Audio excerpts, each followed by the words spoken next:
দাঁড়িয়ে কথা বলছি। আমাদের কথা বলার সময় শহীদ শরীফ ওসমান হাদি ইনসাফের পক্ষে কথা বলার সময় বলেছিল, আমার প্রতি যে জুলুম করবে আমি তার সাথেও ইনসাফ করতে চাই।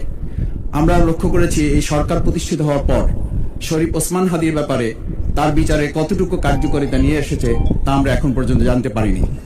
আমার মনে হয় আমরা সংবিধান নিয়ে ঘাটাঘাটি করতে করতে যদি সংবিধানই আমাদের রক্ষা করতে পারত, তাহলে সংবিধান আমাদেরকে বলে দিত যে আমাদের সেদিন বালু ট্রাক সরানোর ক্ষেত্রে সংবিধানের পৃষ্ঠা আমাদেরকে খুঁজতে হতো। সংবিধান যদি আমাদেরকে রক্ষা করতে পারত, তাহলে ৭২-এর সংবিধানের আলোকে আজকে আমাদের এখানে থাকার কথা না। আমি শফিকুল ইসলাম মাসুদ, আমার এখন জেলখানায় থাকার কথা। সংবিধান যদি মানতে হতো, তাহলে আমাদের মাননীয় প্রধানমন্ত্রী বাংলাদেশে থাকার কথা না, অন্য দেশের বাইরে থাকার কথা।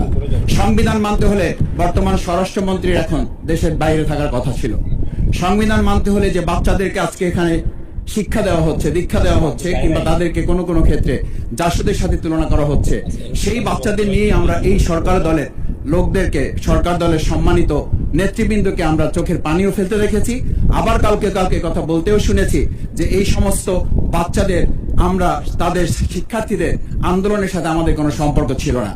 আমরা খুব লজ্জিত হই মাননীয় স্পিকার, আমাদের এই বর্তমান সময়ে আমরা যদি এটা খেয়াল করি যে আমাদের বাংলাদেশের এই বর্তমান প্রেক্ষাপটটা নতুন করে এখন যে গণভোটের যে আজকে ন্যায্যতা অন্যায্যতা, সাংবিধানিক পৃষ্ঠা, লাইন, অক্ষর, দাড়ি কমা আমাদেরকে শেখানোর চেষ্টা করা হচ্ছে, যদি সেটা হতো তাহলে বাংলাদেশ জাতীয়তাবাদী দলের সম্মানিত মহাসচিব তিনি কয়েক হাজার পুলিশের বেষ্টনীর মাঝখানে একা একটা মোবাইল নিয়ে তাকে আমরা দাঁড়িয়ে থাকতে দেখেছি, তখন সংবিধান আমাদেরকে রক্ষা করতে পারে নাই।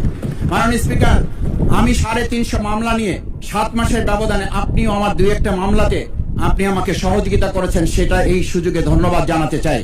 আমার ৩৫০ মামলা জামিন করতে ৭ মাস সময় লেগেছে, আমার বের হতে সময় লেগেছে ৪.৫ বছর। আমি সেই ৪.৫ বছরে ৩ বার রিয়ারেস্ট হয়ে 2 বার গুম হয়েছি। আমি তখন ডিজিএফআই, এনএসআই, ডিবিএসবির কাছে জানতে চেয়েছিলাম, আমার সামনে দিয়ে বড় বড় নেতারা বের হয়ে যাচ্ছে, আমার অপরাধটা কি? তখন বলেছিল তারা হুমকি না, হুমকি হচ্ছেন আপনারা। আমাদেরকে যখন শেখ হাসিনার শেষ সরকার নিষিদ্ধ করেছিল, তখন তারা 14 দল মিটিং করে বলেছিল এই জামাত শিবির হচ্ছে সবচেয়ে বড় সমস্যা, তাদেরকে নিষিদ্ধ করলে এই আন্দোলন থেমে যাবে। আজ একটা কথা পরিষ্কার বলতে চাই, এই গণবিপ্লব নিয়ে আমাদের মাথা ব্যথার মূল কারণ হচ্ছে এখানেই শেখ হাসিনা আমাদেরকে যথার্থ টার্গেটটা করেছিল। সেই টার্গেটের মূল লক্ষ্য ছিলাম আমরা। আমাদেরকে বলা হয়েছিল একটা গুলি করলে একটা সরে, বাকিগুলো লড়ে না। সেই লোকগুলো ছিলাম আমরা, মাননীয় স্পিকার, যার কারণে আমাদেরকে তারা ভয় পায়। আমরা এখন বর্তমান সময় ভিডিও দেখতে পাই যে শেখ হাসিনা বাইরে থেকে বলেছিল আমরা এই দলকে ভোট দিতে বললাম, আর সেই দল আমাদের সাথে আবার বিশ্বাস